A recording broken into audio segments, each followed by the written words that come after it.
बिस्मिल्लाहिर्रहमानिर्रहीम। पहले नमाज पढ़ें या फिर पहले अफ्तारी करें, इसके बारे में क्या हुक्म है। इमाम मोहम्मद बाक़िर अलैहिस्सलाम ने फरमाया कि नमाज को अफ्तार पर मुक़द्दम करो, यानी पहले नमाज पढ़ो फिर रोज़ा अफ्तार करो। लेकिन अगर किसी गिरोह के साथ बैठे हैं जो पहले अफ्तारी करना चाहते हैं, अफ्तारी को पसंद करते हैं, तो इमाम अलैहिस्सलाम फरमाते हैं कि उनकी मुखालफत नहीं करो, यानी उनके साथ पहले अफ्तारी करो फिर नमाज पढ़ो।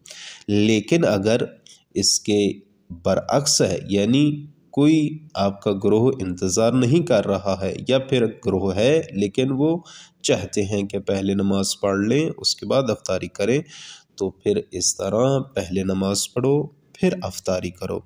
और इस तरह इमाम अलैहिस्सलाम फरमाते हैं कि नमाज जो तुम पढ़ोगे ये रोज़े की हालत में लिखी जाएगी।